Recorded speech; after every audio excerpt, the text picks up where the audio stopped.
ನಮಸ್ಕಾರ ವೀಕ್ಷಕರೇ, ಎಲ್ಲರಿಗೂ ನಮಸ್ಕಾರ ವೀಕ್ಷಕರೇ. ಇಂದು ಬಹಳ ವಿಶೇಷವಾದಂತಹ ಮೇ 12ನೇ ತಾರೀಕು ಹುಣ್ಣಿಮೆ. ಈ ಒಂದು ಹುಣ್ಣಿಮೆಯಿಂದ ಈ ರಾಶಿಯಲ್ಲಿರುವಂತಹ ವ್ಯಕ್ತಿಗಳಿಗೆ ಅದೃಷ್ಟವೋ ಅದೃಷ್ಟ. ಇವರಿಗೆ ಕೋಡಿಶ್ರೀ ಅವರು ನುಡಿದಿರುವ ಪ್ರಕಾರ ಇವರ ಬದುಕು ಬಂಗಾರವಾಗುತ್ತದೆ. ಇವರು ಮಾಡುವ ಕೆಲಸ ಕಾರ್ಯ ವ್ಯಾಪಾರದಲ್ಲಿ ಎಂದೂ ಕಾಣದಷ್ಟು ವಿಶೇಷವಾದ ಲಾಭವನ್ನು ಕಂಡುಕೊಳ್ಳುತ್ತಾರೆ. ಹಾಗಾದರೆ ಕೋಡಿಶ್ರೀ ಅವರು ನುಡಿದಿರುವ ಪ್ರಕಾರ ಯಾವ ರಾಶಿಯವರು ಅದೃಷ್ಟವಂತರು, ಯಾವ ರಾಶಿಯವರಿಗೆ ಯಾವ ರೀತಿಯ ಅದೃಷ್ಟ ದೊರೆಯುತ್ತದೆ ಎಂಬ ಸಂಪೂರ್ಣವಾದ ಮಾಹಿತಿಯನ್ನು ಇವತ್ತಿನ ಒಂದು ವಿಡಿಯೋದಲ್ಲಿ ನೋಡ್ತಾ ಹೋಗೋಣ ಬನ್ನಿ. ಅದಕ್ಕೂ ಮುನ್ನ ನೀವು ಕೂಡ ಲಕ್ಷ್ಮೀ ದೇವಿಯ ಭಕ್ತರಾಗಿದ್ದಲ್ಲಿ ಈ ವಿಡಿಯೋಗೆ ಒಂದು ಲೈಕ್ ಕೊಟ್ಟು ತಪ್ಪದೇ ನಮ್ಮ ಚಾನಲ್ನ ಸಬ್ಸ್ಕ್ರೈಬ್ ಮಾಡಿ. ಹಾಗೆ ಪಕ್ಕದಲ್ಲಿ ಇರುವಂಥ ಬೆಲ್ ಐಕನ್ನ ಪ್ರೆಸ್ ಮಾಡಿ. ಹಾಗೂ ನಿಮ್ಮ ಜೀವನದ ಸಮಸ್ಯೆಗಳಾದ ವಿದ್ಯೆ, ಆರೋಗ್ಯ, ಕೋರ್ಟ್ ಕೇಸ್, ಪ್ರೀತಿಯಲ್ಲಿ ನಂಬಿ ಮೋಸ, ಇನ್ನು ಮುಂತಾದ ಸಮಸ್ಯೆಗಳಿಗೆ ಡಿಸ್ಪ್ಲೇ ಆಗುತ್ತಿರುವ ಗುರುಜಿ ನಂಬರ್ಗೆ ಕರೆ ಮಾಡಿ ನಿಮ್ಮ ಸಮಸ್ಯೆಗಳನ್ನು ಪರಿಹಾರ ಮಾಡಿಕೊಳ್ಳಿ. ಹೌದು, ಈ ರಾಶಿಯಲ್ಲಿರುವಂತಹ ವ್ಯಕ್ತಿಗಳಿಗೆ ಈ ಒಂದು ದಿನದಿಂದ ಹಲವಾರು ರೀತಿಯ ಶುಭ ಯೋಗದಿಂದ ಅಷ್ಟ ಐಶ್ವರ್ಯ ಪ್ರಾಪ್ತಿಯಾಗಲಿದೆ. ಈ ಒಂದು ಹುಣ್ಣಿಮೆಯು ಈ ರಾಶಿಯಲ್ಲಿರುವಂತಹ ವ್ಯಕ್ತಿಗಳಿಗೆ ವ್ಯಾಪಾರ, ವೃತ್ತಿ ಮತ್ತು ಆರ್ಥಿಕ ಲಾಭವನ್ನು ಪಡೆಯುವಂತೆ ಮಾಡುತ್ತದೆ.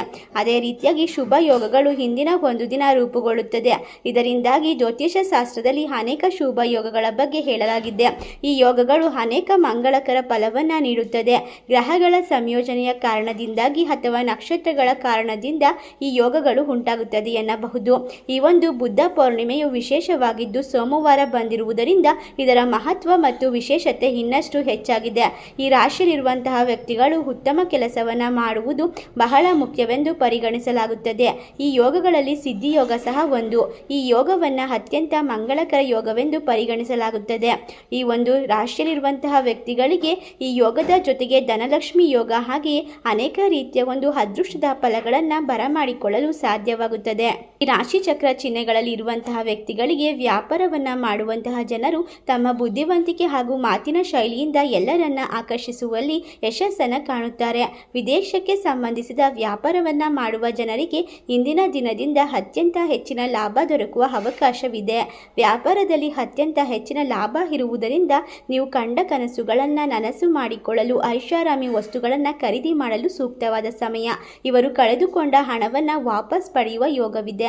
ವ್ಯಾಪಾರವನ್ನು ವಿಸ್ತರಿಸುವ ಉತ್ತಮ ಯೋಜನೆಗಳನ್ನು ರೂಪಿಸಿಕೊಳ್ಳಬಹುದು ಮತ್ತು ರಾಜಕೀಯಕ್ಕೆ ಸಂಬಂಧಿಸಿದಂತೆ ದೊಡ್ಡ ಲಾಭವನ್ನು ಗಳಿಸಿಕೊಳ್ಳುವಿರಿ. ಅತ್ತೆ ಮಾವಂದಿರಿಂದ ಯಾವುದಾದರೂ ಲಾಭವನ್ನು ಕೂಡ ಗಳಿಸಿಕೊಳ್ಳಬಹುದು. ತಾಯಿಯ ಸಂಪೂರ್ಣವಾದ ಬೆಂಬಲ ಈ ಒಂದು ಹುಣ್ಣಿಮೆಯಿಂದ ನಿಮಗೆ ಸಿಗುತ್ತದೆ. ಮನೆಯಲ್ಲಿ ಸಮಸ್ಯೆಗಳನ್ನು ಕೂತು ಮಾತನಾಡುವುದರಿಂದ ಪರಿಹರಿಸಿಕೊಳ್ಳಬಹುದು. ಈ ಯೋಗದಿಂದ ಈ ರಾಶಿಯಲ್ಲಿರುವಂತಹ ವ್ಯಕ್ತಿಗಳಿಗೆ ಕಡಿಮೆ ಪರಿಶ್ರಮದಿಂದ ಹೆಚ್ಚಿನ ಲಾಭಗಳನ್ನು ಗಳಿಸುವ ಸಾಮರ್ಥ್ಯವನ್ನು ಪಡೆದುಕೊಳ್ಳಬಹುದು. ಕೋಡಿಶ್ರೀ ಅವರು ನುಡಿದಿರುವ ಪ್ರಕಾರ ಈ ರಾಶಿಯಲ್ಲಿರುವಂತಹ ವ್ಯಕ್ತಿಗಳಿಗೆ ಕೆಲಸದ ಸ್ಥಳದಲ್ಲಿ ಉನ್ನತ ಅಧಿಕಾರಿಗಳು ನಿಮ್ಮ ಕೆಲಸವನ್ನು ಹೊಗಳುತ್ತಾರೆ. ಕೆಲಸವನ್ನು ಬದಲಾಯಿಸಬೇಕೆಂದು ಪ್ರಯತ್ನಿಸುತ್ತಿರುವಂತಹ ವ್ಯಕ್ತಿಗಳಿಗೆ ಶುಭ ಸುದ್ದಿ ಲಭಿಸುತ್ತದೆ. ವ್ಯಾಪಾರಕ್ಕೆ ಸಂಬಂಧಿಸಿದಂತೆ ಧನ ಪ್ರಾಪ್ತಿಗಾಗಿ ನೀವು ಮಾಡುವಂತಹ ಪ್ರಯತ್ನಗಳೆಲ್ಲವೂ ಯಶಸ್ವಿಯಾಗಬಹುದು. ವೃತ್ತಿ ಜೀವನಕ್ಕೆ ಸಂಬಂಧಿಸಿದಂತೆ ನೀವು ಸಾಕಷ್ಟು ಪ್ರಗತಿಯನ್ನು ಪಡೆಯುವ ಯೋಗವಿದೆ. ವ್ಯಾಪಾರಕ್ಕೆ ಸಂಬಂಧಿಸಿದಂತೆ ನಿಮಗೆ ಪ್ರಯಾಣಿಸುವ ಯೋಗ ಕೂಡ ಕೂಡಿ ಬರುತ್ತದೆ. ಈ ಒಂದು ವಿಶೇಷವಾದ ಹುಣ್ಣಿಮೆಯಿಂದ ನಿಮ್ಮ ಜೀವನದಲ್ಲಿ ಸಂತೋಷ ಮತ್ತು ಯಶಸ್ವಿದಾಯಕ ದಿನಗಳು ಆರಂಭವಾಗುತ್ತದೆ. ನಿಮ್ಮ ಗೌರವ ಖ್ಯಾತಿ ಹೆಚ್ಚಾಗುತ್ತದೆ. ಕೆಲಸವನ್ನು ಮಾಡುವ ಈ ರಾಶಿಯಲ್ಲಿರುವಂತಹ ಜನರಿಗೆ ಉದ್ಯೋಗದಲ್ಲಿ ಸಾಕಷ್ಟು ಸಂಪೂರ್ಣವಾದ ಬೆಂಬಲ ದೊರಕುವ ಸಾಧ್ಯತೆ ಇದ್ದು ನೀವು ಬಹಳಷ್ಟು ಅದೃಷ್ಟವಂತರು ಎಂದು ಹೇಳಬಹುದು. ಇನ್ನು ಧನ ಪ್ರಾಪ್ತಿಗಾಗಿ ಮಾಡಿದ ಪ್ರಯತ್ನಗಳೆಲ್ಲವೂ ಕೂಡ ನಿಮಗೆ ಯಶಸ್ಸನ್ನು ತಂದುಕೊಡುತ್ತದೆ. ನೀವು ಯಾರಿಂದಲಾದರೂ ಸಾಲ ಪಡೆದಿದ್ದರೆ ಅದನ್ನು ವಾಪಸ್ ಪಡೆಯುವಿರಿ. ನಿಮ್ಮ ಆದಾಯದಲ್ಲಿ ಹೆಚ್ಚಳವನ್ನು ಕಂಡುಕೊಳ್ಳಬಹುದು. ಹೊಸ ಮಾರ್ಗಗಳನ್ನು ಪಡೆದುಕೊಂಡು ವ್ಯಾಪಾರವನ್ನು ವಿಸ್ತರಿಸಬೇಕು ಎಂದು ಪ್ರಯತ್ನ ಮಾಡುವಂತಹ ವ್ಯಕ್ತಿಗಳು ಅದರಲ್ಲಿ ಎಲ್ಲ ರೀತಿಯ ಸಮಸ್ಯೆಗಳು ದೂರವಾಗುತ್ತದೆ. ವ್ಯಾಪಾರದಲ್ಲಿ ಉತ್ತಮ ಲಾಭವನ್ನು ಪಡೆದುಕೊಳ್ಳಬಹುದು. ನಿಮ್ಮ ಅದೃಷ್ಟ ನಿಮ್ಮ ಕೈ ಹಿಡಿಯುತ್ತದೆ. ಅಷ್ಟೇ ಅಲ್ಲದೆ ಅದೃಷ್ಟ ವಜ್ರದಂತೆ ಹೊಳೆಯಲು ಆರಂಭವಾಗುತ್ತದೆ. ನೀವು ಮಾಡುವಂತಹ ಕೆಲಸ ಕಾರ್ಯ ವ್ಯಾಪಾರ ವ್ಯವಹಾರ ಎಲ್ಲದರಲ್ಲೂ ಕೂಡ ಇರುವಂತಹ ಅಡೆತಡೆಗಳು ಶತ್ರುನಾಶಗಳು ಹಿಂದಿನಿಂದ ಸಂಪೂರ್ಣವಾಗಿ ಮುಕ್ತಿಯನ್ನು ಪಡೆದುಕೊಂಡು ನೀವು ಎಲ್ಲ ರೀತಿಯ ತೊಂದರೆಗಳಿಂದ ಒಂದು ಮುಕ್ತಿಯನ್ನು ಪಡೆದುಕೊಳ್ಳಬಹುದು. ಅಷ್ಟೇ ಅಲ್ಲದೆ ಎಂಥದೇ ದೊಡ್ಡ ದೊಡ್ಡ ಸಮಸ್ಯೆಗಳನ್ನು ನೀವು ಎದುರಿಸಿದ್ದರೂ ಕೂಡ ಎಲ್ಲವನ್ನ ದೂರ ಮಾಡಿಕೊಳ್ಳುವ ಶಕ್ತಿ ಈ ಒಂದು ಹುಣ್ಣಿಮೆಯಿಂದ ನಿಮಗೆ ದೊರೆಯುತ್ತದೆ. ಅಷ್ಟೇ ಅಲ್ಲದೆ ಈ ರಾಶಿಯಲ್ಲಿರುವಂತಹ ಜನರು ಬಹಳಷ್ಟು ಸವಾಲುಗಳನ್ನು ಎದುರಿಸುತ್ತಿದ್ದರೆ ಎಲ್ಲ ರೀತಿಯ ಸವಾಲುಗಳನ್ನು ಜಯಿಸಿ ಉತ್ತಮವಾದ ಬದುಕನ್ನು ಕಟ್ಟಿಕೊಳ್ಳುವಲ್ಲಿ ನೀವು ಯಶಸ್ಸನ್ನು ಪಡೆದುಕೊಳ್ಳುತ್ತೀರಾ. ಅಷ್ಟೇ ಅಲ್ಲದೆ ಇವರಿಗೆ ಇರುವಂತಹ ಮಾನಸಿಕ ಒತ್ತಡ ದೂರವಾಗುತ್ತದೆ. ಹೆಚ್ಚಿನ ಒಂದು ಲಾಭವನ್ನು ಪಡೆದುಕೊಳ್ಳಬಹುದು. ಅದೇ ರೀತಿಯಾಗಿ ಈ ಒಂದು ಅವಧಿಯಲ್ಲಿ ನೀವು ನಿಯಂತ್ರಣವಿಟ್ಟುಕೊಂಡು ಮಾತನಾಡುವುದು ಉತ್ತಮ. ಇಲ್ಲದಿದ್ದರೆ ದೊಡ್ಡ ದೊಡ್ಡ ನಷ್ಟವನ್ನು ಕಷ್ಟವನ್ನು ಎದುರಿಸುವ ಸಂಭವವಿದೆ. ಈ ರಾಶಿಯಲ್ಲಿರುವಂತಹ ವ್ಯಕ್ತಿಗಳು ಸಂಗಾತಿಯೊಂದಿಗೆ ಸಂಬಂಧಗಳಲ್ಲಿ ಬಿರುಕು ಬರುವ ಸಾಧ್ಯತೆ ಇದ್ದು, ನಿಮ್ಮ ಜೀವನದಲ್ಲಿ ನೀವು ಸಾಗುವಂತಹ ದಾರಿಯಲ್ಲಿ ಉತ್ತಮ ಚೇತರಿಕೆಯನ್ನು ಪಡೆದುಕೊಳ್ಳಲು ಸಂಬಂಧಿಕರಿಗೆ ಭಾವನೆಗೆ ಬೆಲೆ ಕೊಡುವುದು ಉತ್ತಮ ಎಂದು ಹೇಳಬಹುದು. ಇಲ್ಲದಿದ್ದರೆ ನಿಮ್ಮ ಮಾತನ್ನು ತಪ್ಪಾಗಿ ತಿಳಿದುಕೊಳ್ಳುವ ಸಂಭವವಿದೆ.